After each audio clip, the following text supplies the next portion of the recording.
पहला world war होगा communism को स्टैब्लिश करने के लिए, दूसरा वर्ल्ड वॉर होगा नाजीज को खत्म करने के लिए और ये जायनिस्ट की वजह से ही होगा, और तीसरा वर्ल्ड वॉर इस्लामिक वर्ल्ड और जायनिस्ट मिलेंगे और एक दूसरे को खत्म कर देंगे। ये एक बहुत ही भयानक प्रेडिक्शन थी जो कि इल्यूमिनाटीज ने की थी। सर क्या बात है, कॉन्स्पिरेसी थ्योरी है जब है तो, लेकिन ये प्रेडिक्शन सही हुई। अब किसने की थी वो तो नाम थोड़ा सीक्रेट ही रहने दीजिए, लेकिन ये प्रेडिक्शंस दो वर्ल्ड वॉर की सही हुई और वर्ल्ड वॉर 3 की भी जो प्रेडिक्शंस है, देखिए मुझे लग रहा है कि वर्ल्ड वॉर 3 के चांसेस बहुत ही कम है, लेकिन सिचुएशन बाहर निकलती जा रही है। फिलिस्तीन इजराइल का विवाद हालातों को खराब करता जा रहा है। यह कैसे हो रहा है बात करेंगे हम, लेकिन उससे पहले दोस्तों जो हमारा एनसीईआरटी का कोर्स है, आज लास्ट डेट है, रात 12 बजे हम सेल खत्म करेंगे। हम वैसे माइक्रो सेल्स निकालते हैं छोटे छोटे कोर्सेज पे, तो जो शानदार हमारा बेस्ट सेलिंग कोर्स रहा है, कोई भी एग्जाम की तैयारी कर रहे हो, हिस्ट्री, ज्योग्राफी, इकोनॉमी, पॉलिटी, सब क्लियर, तो इस कोर्स को आप जरूर अवेल करें, ठीक है। तो ये दुनिया देख रहे हैं हम, और ये वाला जो एरिया है, इतने छोटे से एरिया में लड़ाई चल रही, और यही वाला एरिया सबसे इंपॉर्टेंट है। आज से 3000 साल पहले जब यहूदी बने तो शायद उनको पता भी नहीं होगा कि सबसे ज्यादा इंपॉर्टेंट हम ही होंगे। 3 वजहों से वर्ल्ड वॉर 2 छिड़ सकता है, वर्ल्ड वॉर 3 छिड़ सकता था है। एक तो कश्मीर और कश्मीर का मुद्दा, जो कि अगेन यूनाइटेड नेशंस में ही गया 1947 में, बेड़ा गर्क। यूक्रेन रशिया ऑलरेडी वॉर चल रहा है, पता नहीं कब खत्म होगा। एंड इजराइल फिलिस्तीन सबसे इंपॉर्टेंट, और इसी की ही ज्यादा संभावना थी, ये भी यूनाइटेड नेशंस में गया, बेड़ा गर्क। अब यहां पे हम पहले तो डायनेमिक्स देखेंगे क्या हो रहा है, क्यों वर्ल्ड वॉर 2 है, वर्ल्ड वॉर 3 है, हो सकता है, या क्यों ऐसी अभी संभावनाएं बन रही हैं। इतिहास आप सबको पता है, पिछले 13 दिन से हम इजराइल हमास की ही बात कर रहे हैं। बात फिर से मैं दोहरा देता हूं, 3000 साल पहले जब पहला टेंपल बनाया सोलोमन ने, तब यहूदियों को लगा यही तो हमारी पावन धरती है। 1000 साल बाद आए जीसस क्राइस्ट, नया धर्म आ गया क्रिश्चियनिटी, और उसके 600 साल बाद प्रॉफिट मोहम्मद, नया धर्म आ गया इस्लाम। तो पहले जुडाइज्म, हजरत इब्राहिम, या जिनको इब्राहिम कहते हैं, इब्राहिमिक रिलीजन इनको बोला जाता है, जिन्होंने मूर्ति पूजा बंद करवाई। हजरत इब्राहिम के 2 बेटे इसहाक और इस्माइल। देखिए अगर आप कहानी में जाएं तो यहूदियों में इसहाक है, मुस्लिमों में इस्माइल है, लेकिन हम यहां पे बेटे की बात करेंगे, ठीक है, क्योंकि हम किसी भी धार्मिक भावनाओं को हाथ नहीं करेंगे, तो जिनका जो मानना है, ठीक है। तो यहां पे हजरत इब्राहिम से पूछा परमेश्वर ने, अल्लाह ने, कि भाई अपनी सबसे प्रिय चीज कुर्बान करो। हजरत इब्राहिम अपने बच्चे को ले गए, क्योंकि सबसे ज्यादा उससे प्यार करते थे, कुर्बान कर ही रहे थे, लेकिन तभी परमेश्वर ने उनको रोक लिया, नहीं हम तो तुम्हारी परीक्षा ले रहे थे, भक्त की परीक्षा। इसहाक के बेटे हुए जेकब, जिनका दूसरा नाम पड़ा इजराइल। इजराइल के 12 बच्चे हुए जेकब के, और इन्हीं को 12 tribes of Israel, lost tribes of Israel बोला जाता है। इनमें से एक बच्चा था जूडा, और वहीं से जुडाइज्म आया, ठीक है। संक्षेप में यहां से कहानी शुरू होती है, और यह बड़ा सिंबॉलिक रहा है। ज्यूस तो उसको सिंबॉलिक मानते हैं। फिर मोसेस, मूसा, सबसे इंपॉर्टेंट तोरा जो आप पढ़ते हैं ना, मोसेस ने कितना कुछ लिखा है। जो ओल्ड टेस्टामेंट है 25 किताब, शुरुआत की 5 किताब तो मूसा, 2 किताब एक्सोडस गॉड्स एंड किंग्स, उस पर मूवी भी आई थी, वो मूसा पे ही है। कहानी उनकी जबरदस्त, यहूदियों को बचाया उन्होंने, जो इजिप्ट एम्पायर में, इजिप्शियन एम्पायर में अत्याचार हो रहा था, वहां से वो निकाल के ले गए, कमाल। तो ये है। अब ये 3 धर्म हैं, ठीक है, और ये 3 धर्म आज से नहीं, पिछले 3000 सालों से लड़ रहे हैं। हर एक चीज, सब कुछ, पैसे आज के जमाने में, पहले के जमाने में रिसोर्सेस, इन पे टिकी है। बस वॉर इस पे है। जापान क्यों कब्जा करा? जापान ने वर्ल्ड वॉर 2 आते आते, उससे पहले भी 1868 के बाद रशिया को क्यों हराया? चाइना के मंचूरिया रीजन में क्यों कब्जा करा? इस वाले रीजन में क्यों कब्जा करा जापान ने? रिसोर्सेज की वजह से, उसको रिसोर्सेज चाहिए। ब्रिटिश भारत में क्यों आए? अफ्रीका को पूरा गुलाम क्यों बनाया? भारत को गुलाम क्यों बनाया? रिसोर्सेज की वजह से। और अपना तो खूब उन्होंने मजे किए ब्रिटिशर ने, यूरोपियंस ने, और हमको दे दिया धर्म, जाओ खेलते रहो, इससे खेलो, धर्म से खेलो, ठीक है, नशीली पुड़िया है, खेलते रहो।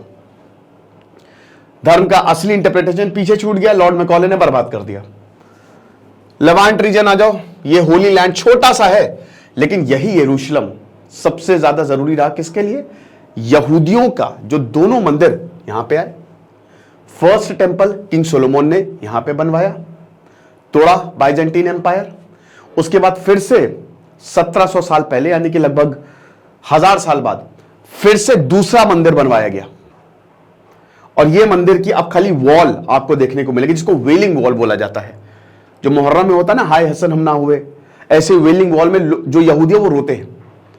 मैं एक इंटरव्यू सुन रहा था, यहूदी जब आप यरूशलेम जाएंगे, मैं नहीं गया हूं, बट आप वो यरूशलेम गए थे, तो वो बता रहे थे, जे साईं दीपक है बेसिकली, आपको पता है, बड़े जबरदस्त एडवोकेट है, उनका इंटरव्यू सुन रहा था। वो बता रहे थे कि वो आपके खाने का बड़ा ध्यान रखते हैं। यहूदी दे आर वेरी वेरी, ये बड़े, देखिए यहूदी भी दे आर वेरी इंटेलेक्चुअल। कमाल कमाल, ये बचपन से इनको ये दिया गया है, वेरी इंटेलेक्चुअल। पैसा इनके पास, जलन भी आएगी, हर कोई जलता है, और पैसा इनके पास तो कंट्रोल भी करते हैं। ये बिल्कुल सही बात है। हर जगह, हर एक सेक्टर में जो लीडर होता है वो ज्यादातर आपको यहूदी मिलेंगे, तो पैसा बहुत है इनके पास। तो इस रीजन की वजह से यरूशलेम यहूदी है। फिर उसके बाद कौन? क्रिश्चियनिटी। जीसस क्राइस्ट बेथलेहम में ही यहां जन्म हुआ, बगल में ही है यरूशलेम के। और यरूशलेम में पूरी जिंदगी, वो खुद यहूदी थे, जीसस क्राइस्ट, पूरी जिंदगी उनकी यहीं पे बीती। नए धर्म की उन्होंने स्थापना की, उनको क्रूसिफिकेशन यहीं से किया, उसमें बोला जाता है यहूदी शामिल थे, और तब यहां से जो है वो दुश्मनी शुरू होती है। फिर इस्लाम आया, पैगंबर मोहम्मद उड़ते हुए घोड़े से यहीं पे ही पैर रख के, जो वहां का जो पत्थर है वहां पे पैर रखे, जन्नत की यात्रा की थी इन्होंने, समझ रहे? और वहीं से ही उनको रेवल्यूशन हुआ, उन्होंने बातें बताई, अल्लाह की बातें, तो कुरान लिखी गई। तो आप समझ सकते हैं कि 3 सबसे जरूरी धर्म यहां पे आए। यरूशलेम के लिए बड़ा विवाद है। जब कॉन्स्टेंटीन ने क्रिश्चियनिटी अपनाई, आज से 1700 साल पहले, एक राजा ने, वो भी ऐसे वैसे राजा नहीं, रोमन एम्पायर, मैंने पूरा हिस्ट्री कवर किया, आप देखिएगा, ऐसा वैसा राजा नहीं, रोम का राजा, जो पूरा यूरोप रोम ही तो था, और ये अफ्रीका के भी काफी कुछ हिस्सों को कंट्रोल करता था। रोमन एम्पायर 2 में स्प्लिट हुआ, बाद में बाइजेंटीन आ गया, क्योंकि इधर वाला, वेस्ट वाला, इधर की जो ट्राइब्स थी ना, ठीक है, जर्मनी की और बाकी सब जगह की, बार बार रेड करके उसको खत्म कर दिया। तो इधर वाला बचा खाली बाइजेंटीन एम्पायर, जो कि अगेन 14वीं सेंचुरी तक चला, जब तक ऑटोमन्स नहीं आ गए, ठीक है। तो अब हम ये देखते हैं कि जब रोमन्स आए, तो उन्होंने, कॉन्स्टेंटीन गजब राजा, क्रिश्चियनिटी अपना लिया, यहूदियों का खेल खत्म, जहां मिले यहूदी मारो, बिखर गए। लेकिन जहां गए यहूदियों को बहुत ही निचली नजर से देखा जाता था, और बहुत ही गंदी ताने दिए जाते थे, बड़ा मुश्किल था, ठीक है। क्रूसेड्स, अब क्रिश्चियंस और मुस्लिम्स भिड़ गए आपस में, दोनों भिड़ गए, लड़ाई कर ली यरूशलेम के लिए। 8 क्रूसेड्स। अब यरूशलेम पे अयूबी का, सलाउद्दीन अयूबी का कब्जा हुआ। रिचर्ड जो है क्रिश्चियंस की तरफ से गए, जीत लिया, और लास्ट टाइम पे विड्रॉ कर गए वो। ऑटोमन्स आए, फिर ऑटोमन्स का कब्जा। अब जब ऑटोमन्स आए, तो ये पूरे के पूरे, अगेन बहुत ही रिसोर्स वाला रीजन, तो पूरे रीजन में इनका कब्जा हो गया। अब उसके बाद बड़ी दिक्कत यहूदियों के लिए, जाए तो जाए कहां? यूरोप में गए, यूरोप में भी परसिक्यूट किया गया, पैसा बहुत था इनके पास, तो लोग जलते थे, बड़ा मुश्किल था। पोलैंड में बसे, फिर थियोडर हर्जल 1897 में जायनिस्ट मूवमेंट शुरू करो, जायनिज्म शुरू करो, हमको अपनी जमीन चाहिए। वर्ल्ड वॉर 1 आता है। वर्ल्ड वॉर 1 में ब्रिटिश को पूरा सपोर्ट था यहूदियों की तरफ से, ब्रिटिश ने, लेकिन जब वर्ल्ड वॉर 1 खत्म हो तो इनको अपनी जमीन नहीं दी। इसके पीछे भी पूरी जियोपॉलिटिक्स है, क्योंकि पूरी दुनिया में कम्युनिज्म फैल रहा था, तो डर था कि कहीं यहां पे कम्युनिज्म ना आ जाए, इस एरिया में कम्युनिज्म ना आ जाए। तो ब्रिटिश ने क्या बोला, एक काम करते हैं, रशियन रेवोल्यूशन आया तो हालत खराब हो गई सबकी, वेस्ट की बैंड बज गई, तो यहां पे यहूदियों को बोला चलो बसना शुरू करो, आ जाओ। हसरत लखनऊ, बसरत कानपुर, सुरमई है बरेली और कातिल कानपुर, तो सब बसना शुरू करो, ठीक है, बस हो, चलो बसना शुरू किया। वर्ल्ड वॉर 2 आ गया। ब्रिटिश ने बोला भैया हमसे ना हो पाएगा, हम जा रहे हैं, हमारे पास एक पैसा ना है, जिसको जो करना है कर ले, लो भैया यूनाइटेड नेशन मामला झोली में भर के ले लो, हम जा रहे हैं। अरे किधर किधर भैया, 200 साल तक तुम ही ने, अरे यार भैया प्लीज प्लीज हमको अपने आप को देखने दो, हम ना कर पाएंगे, हमसे ना हो पाएगा, ठीक है चलो, अब तुमसे ना हो पाएगा तो हमसे होगा। यूनाइटेड नेशंस ने वो मुद्दा अटका दिया, बट अरब ने बोला इसी की तैसी, अरब ने बोला भाड़ में गया, यूनाइटेड नेशन का प्लान हम एक्सेप्ट ही नहीं करते, काहे का इजराइल और काहे का ये फिलिस्तीन, ये वाह बेटा फिलिस्तीन वाला हमारा भी एरिया इनको दे दिया, ऐसी की तैसी तुम्हारी। इधर यहूदियों ने बोला अबे तब अमेरिका ने मदद की, यहूदी वॉर जीत गए, आधा एरिया ले गए, आधे से ज्यादा एरिया, 70% एरिया ले गए। 1967 में 100% एरिया ले गए, इजिप्ट का भी ले गए, जॉर्डन इजिप्ट सब इनके पास, बुरी हालत। पीस हुआ इजिप्ट और इनके बीच में, दोनों के बीच में, बट हमास आ गया। धीमे धीमे इजराइल को रिकॉग्निशन मिलने लगी, पीस की बात होती नहीं वहां पे, यरूशलेम किसके कब्जे में, धीमे धीमे हमास आया, और हमास ने फिर पिक्चर को कंट्रोल किया, पैलेस्टीन सबको किनारे करके हमास आ गया, हम है गाजा पे कंट्रोल करेंगे। गाजा के लिए लड़ाई छिड़ गई अभी 2021 में, कब से है, लेकिन ये वाली लड़ाई जो है 2023 वाली 7 अक्टूबर सबसे डेंजरस। अब आप देखिए क्या हो रहा है, पूरा इस्लामिक वर्ल्ड किसको सपोर्ट करेगा, यहूदियों को नहीं सपोर्ट करेगा, यहूदियों को, फिलिस्तीनियों को, और पूरा वेस्ट यूरोप किसको सपोर्ट करेगा, पूरा नहीं लेकिन रशिया को छोड़ के बाकी सब किसको सपोर्ट करेंगे, यहूदियों को। रशिया हथियार दे रहा है किसको, हमास, कोरिया भी कूद गया, हमास। इस्लामिक वर्ल्ड किसको सपोर्ट करना है, फिलिस्तीन को। ईरान यह कह रहा है कि अगर तुम गाजा पे गए तो हम भी कूदेंगे, सीरिया भी कूदेगा, जाओ क्या कर लोगे। हूतीस ने, यमन से हमला हो रहा है, कहां पे, यमन से मिसाइल अमेरिका ने इंटरसेप्ट की कि यमन से हूती ने मिसाइल फायर की इजराइल में। रशिया ने ऑलरेडी यह बोल दिया है कि देखिए इसको एस्केलेट मत करिए, इसको कम करिए, सीज फायर करिए, वरना अंजाम बुरे हो जाएंगे। अमेरिका ने बोला है, जो बाइडेन ने कल लंबी चौड़ी स्पीच में यह बोला कि हमास और पुतिन में ज्यादा फर्क नहीं है, आतंकी बता दिया पुतिन को। ईरान सीधा सीधा यह कह रहा हम लड़ेंगे, और सऊदी अरब भी अब बोल रहा है कि भैया फिलिस्तीन के मामले में तो हम कोई समझौता नहीं करेंगे। गाजा पे हमला होगा, गाजा इन्वेजन होगा, इजराइल ने बोल दिया गाजा को इन्वेट करने के लिए हम तैयार हैं। जैसे ही गाजा पे इन्वेजन होगा चीजें बदल जाएंगी, और आप मान के चलिए 90% चांसेस है कि हिजबुल्ला उर्फ ईरान रिटेलिएट करेगा। 2 फ्रंट वॉर झेलना पड़ सकता है इजराइल को, बहुत बड़ी मुश्किल। तो वो प्रेडिक्शन क्या थी, दोनों ही मर के खत्म हो जाएंगे, है ना।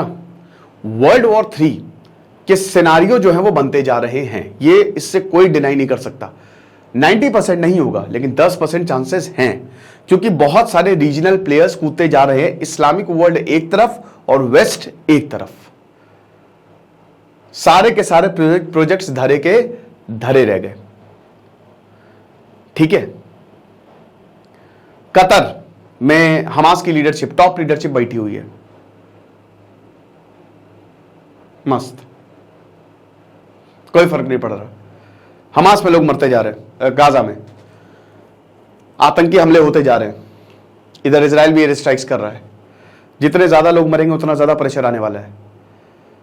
डिपेंड करता है इजराइल का रुख, और इजराइल ने बोल दिया हम हमास को खत्म करेंगे, तो ईरान सऊदी अरेबिया अगर वो चुप बैठ गए तो फिर क्या फायदा। चुप नहीं बैठ सकते ना, ईगो की बात है कि फिर तो हम कमजोर हो गए, हमने तो कुछ बोले ही नहीं। तो बहुत बुरे हालात है, आप समझ लीजिए, ठीक है। बाकी आप भी सोचिएगा थोड़ा, क्योंकि हर कोई इन्वॉल्व हो रहा है। भारत पे क्या असर पड़ेगा? भारत पे इतना असर नहीं पड़ने वाला, क्योंकि इंडिया, लेकिन जाहिर सी बात है हम अमेरिका के एलाय हैं। कल को अगर अमेरिका बोल दे कि आपको किसी एक का साथ देना है तो आप क्या करेंगे? अभी तक हमने डिप्लोमेटिकली, भैया नरेंद्र मोदी ने बात की महमूद अब्बास से, इजराइल ने बोला कि हम तो वेलकम करेंगे अगर भारत हमारी मदद करेगा। अभी तक हम सही हैं, सेफ है। लेकिन अगर ये वॉर एस्केलेट होता है और अमेरिका ने मांगी भारत की मदद, तब भारत का रिएक्शन क्या होगा? या रशिया ने मांग ली, तब आप क्या करेंगे? तो इन्वॉल्व तो सभी होंगे। ऐसे नहीं, घी सीधी उंगली से नहीं निकलेगा तो टेढ़ी करो, कान ऐसे नहीं पकड़ सकते तो ऐसे पकड़ो, लेकिन होगा तो दिक्कत। बाकी आपको क्या लगता है मुझे कमेंट बॉक्स में जरूर बताइएगा। एनसीईआरटी का कोर्स आप जरूर अवेल करें, आपको बहुत ज्यादा फायदा होगा। Thank you so much.